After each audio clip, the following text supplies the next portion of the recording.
This episode is brought to you by Roundtable Group, the experts on experts. We've been connecting attorneys with experts for over 30 years. Find out more at roundtablegroup.com.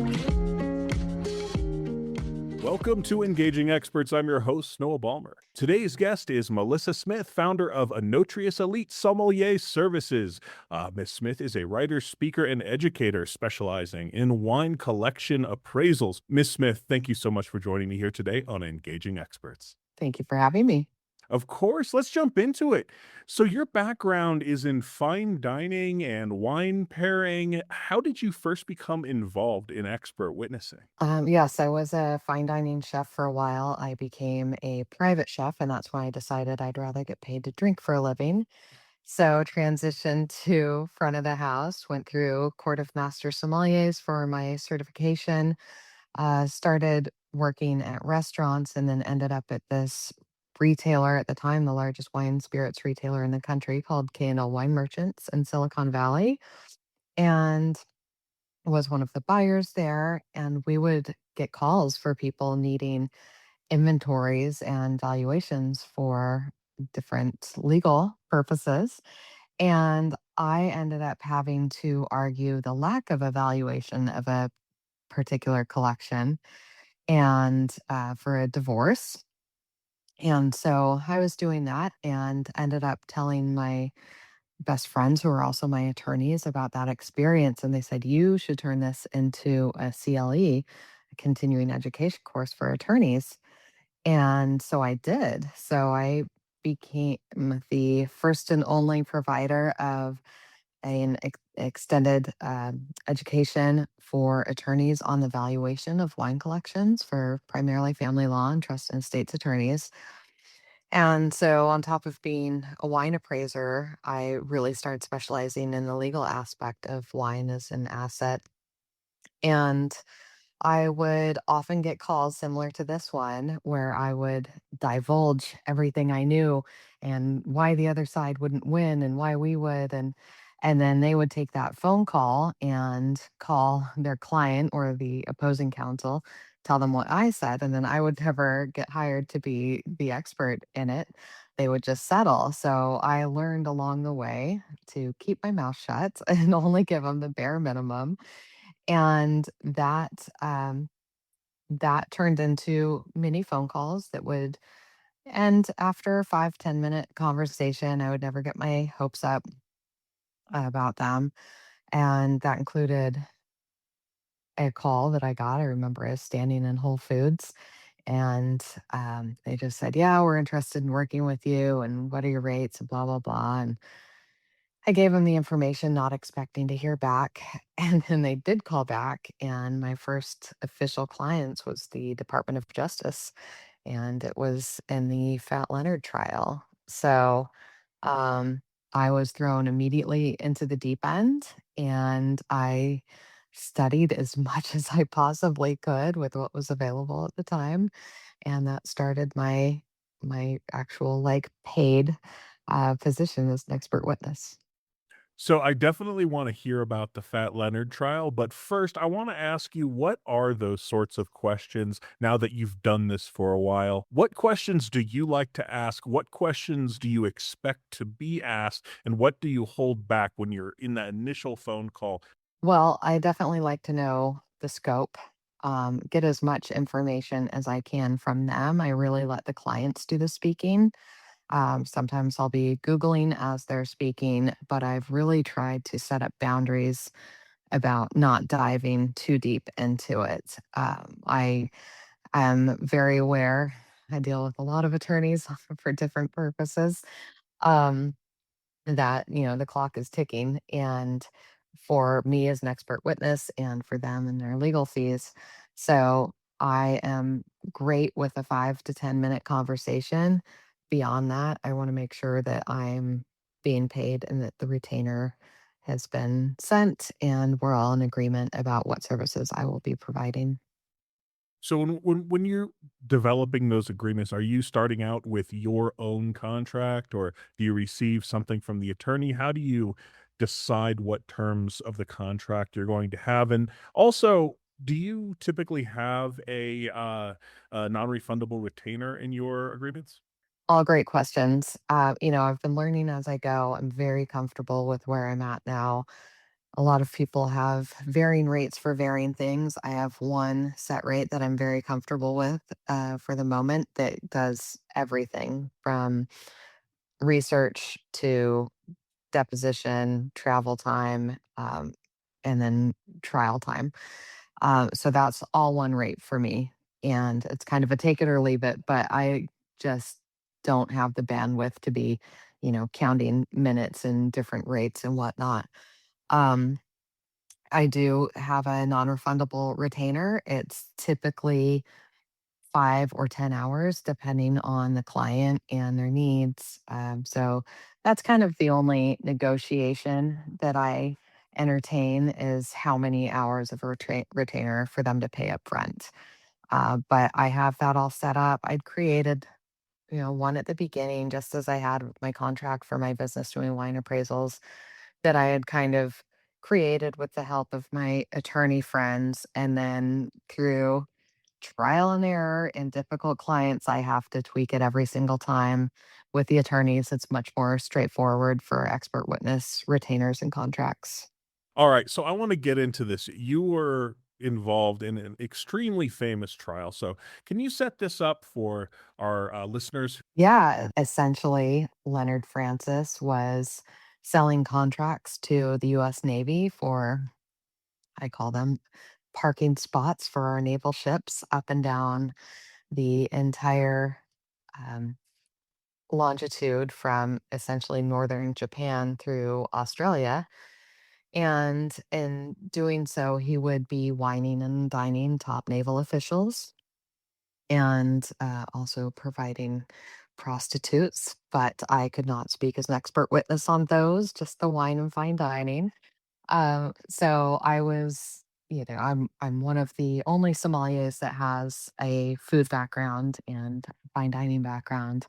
So my ability to talk about the luxury ingredients that were used and the wines and spirits that were used to bribe the top naval officials is why they brought me in because it was in front of a jury of civilians. And so we had to, make them understand what foie gras was or what different grades of wagyu, the different wines, and basically, that a $2,600 bottle of wine that would be equated to, $775 glass of wine, things like that that I had to do.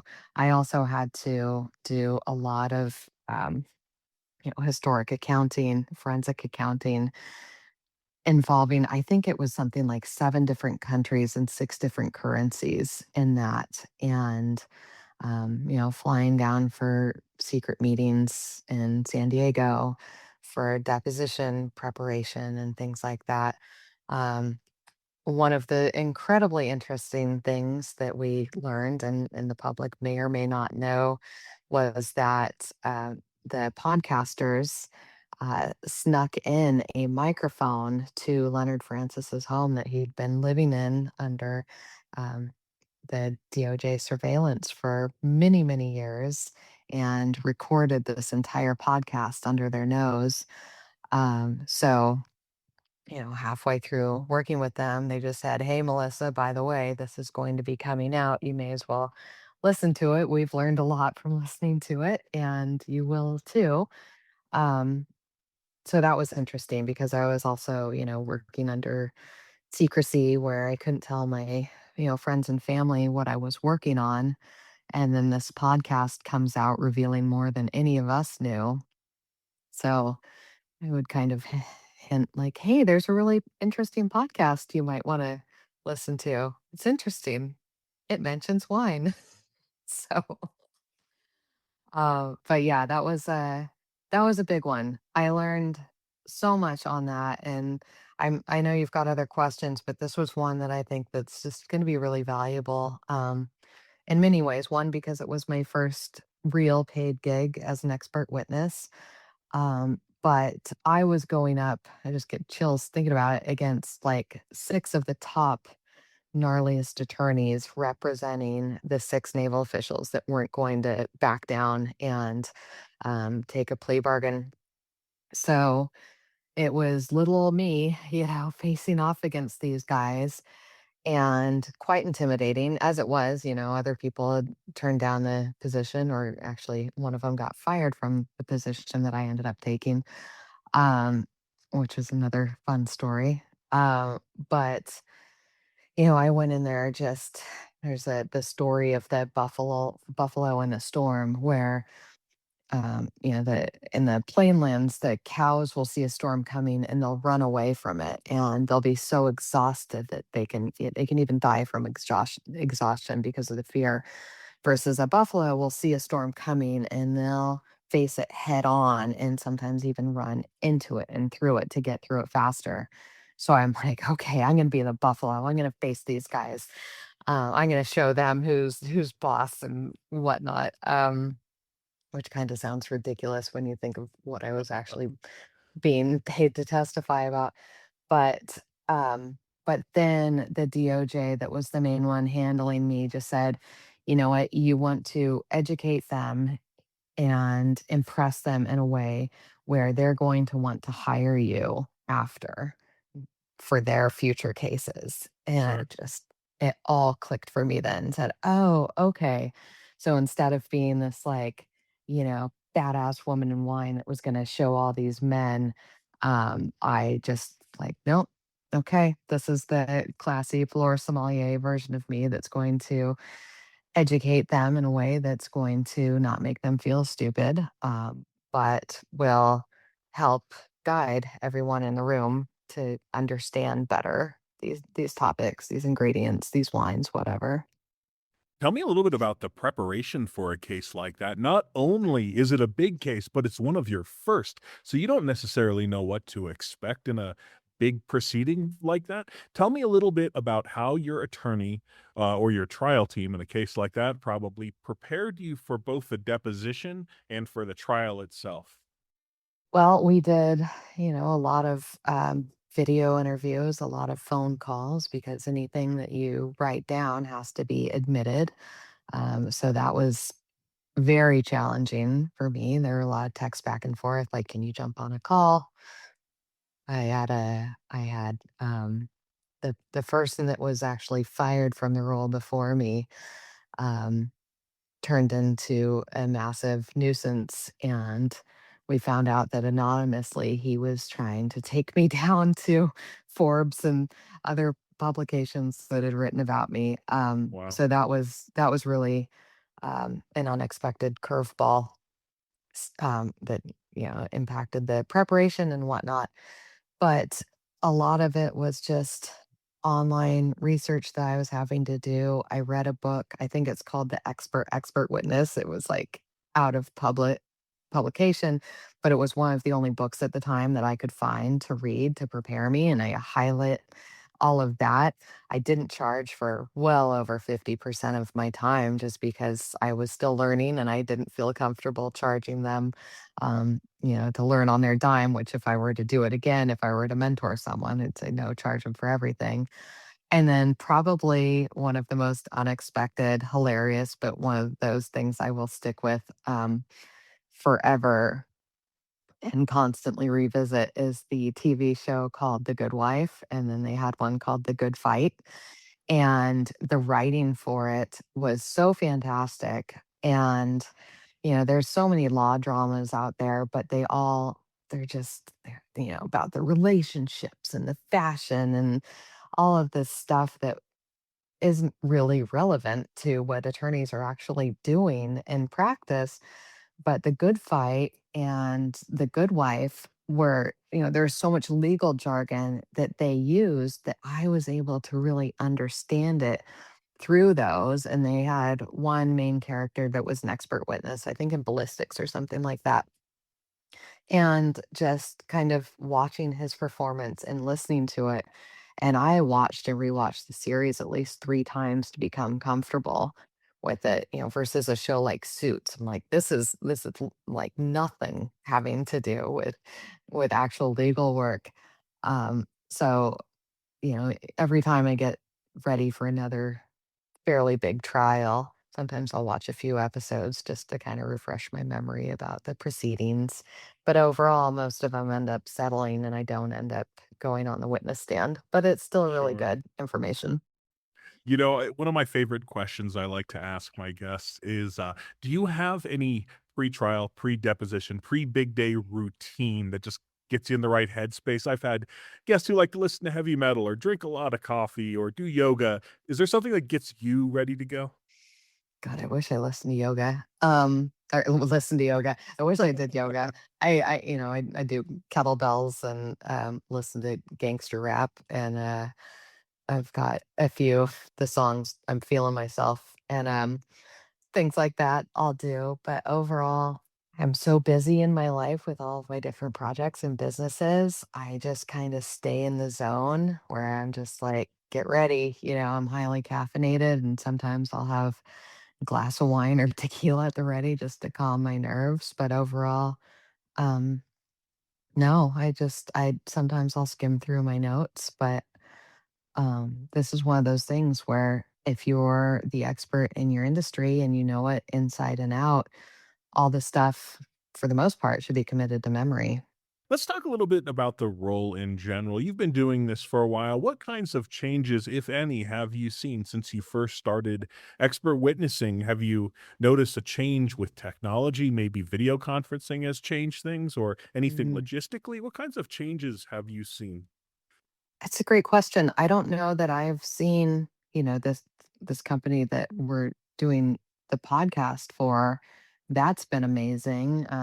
Seek that they're doing continuing to do more online classes and things like that are available.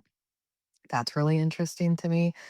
As far as other changes in technologies, I think the ability, honestly, to be able to appear via Zoom is amazing. I have some clients where they insist I have to be in public. There was one I was expert witness for a trial against one of the top gangster rappers in the world.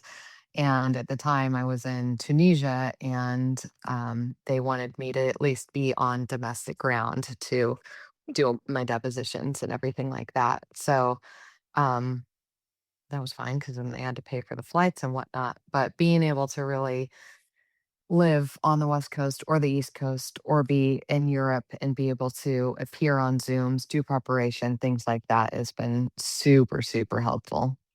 How is it different interacting with people on a Zoom versus in person? Do you have to keep your gaze locked on the camera or do you have to present yourself any differently? What are some of the differences? I mean, I'm wearing pants for this, but you know, I always try to appear professional no matter what I'm doing. Um, and so, that's something that hasn't changed. Sure. Making sure that you're muted when you're supposed to be muted, and then, the side texts and different alerts that you might be getting at the same time, having to navigate those and make sure that they're coming in when they're supposed to or not coming in when they're not supposed to. That's all fairly challenging to manage. And then, Absolutely. just managing timelines. There's times where I've been the opposing counsel only wants to pay for 2 hours of my time. So it's a firm cutoff with them versus when we're managing the deposition for the other party. And I had, had one go on so long, I was able to pay my mortgage after 5 hours. And by hour six, I'm waiting in the garden and drinking rose. So you never know. You've just got to be prepared. Yeah, absolutely. Block out the time. Do you use any are there any particular tools that work for you? Do you like to use Outlook Calendar or anything Trello, something like that? Is there anything any software that you like to use that helps you keep on time? These are all great questions. I use Google Suite for everything, but I have to say, I am self-taught with all of this. I don't have any peers. The one person that was a peer was the same one that tried to take me down. Um, in very dirty ways because he was the one that got fired from the DOJ trial. So I don't have people to ask. The closest I have, even as a wine appraiser, is taking fine art classes through the top appraisers associations. I don't know any other expert It's witnesses. it's such a niche. Do you find yourself across the table frequently from the same people? Like, do you know everybody who is an expert wine appraiser slash sommelier slash, fine dining chef? I only know them because of when I look in the mirror. There's there are 2 gentlemen that I know that are kind of in the same realm and level of respect, but they don't get a lot of expert witness work. There's one woman that everybody knows that, gets a fair amount of it, and then there's this guy that, has kinda gotten himself blacklisted.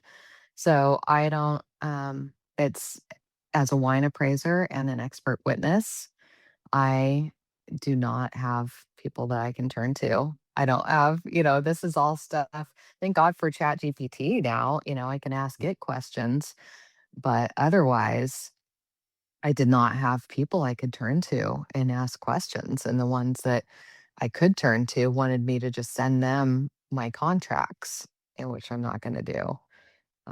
So it's challenging. So I'm so thrilled that this podcast is available. I'm sure there's uh, other expert witnesses in different industries that I'll be able to learn from just from listening to this. Absolutely.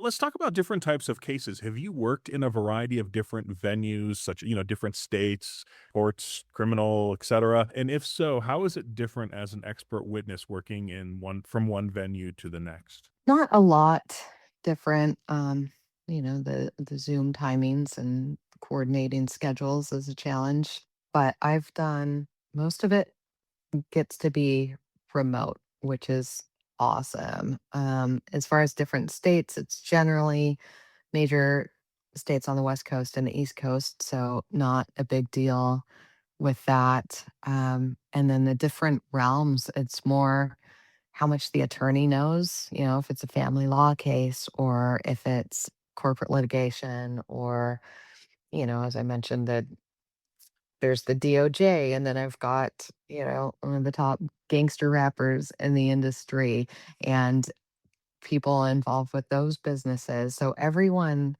all my clients come in with varying levels of understanding, education, and background, which is great because most of them are very good at handling their experts and asking basic questions without making themselves, sound ignorant and really wanting to be educated, but then allowing me to shine and doing what I do.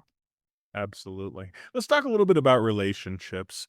Expert witnessing is ultimately a series of relationships. How do you get started on the right foot and and maintain that momentum during an engagement? This is something I had to remind myself of, but also the opposing counsel that I was up against when he started complaining that he was in a deposition for, it was over 6 hours at the time. Like, we are being paid for our time and we are being paid handsomely. This is probably more than he's made in weeks of work in one day.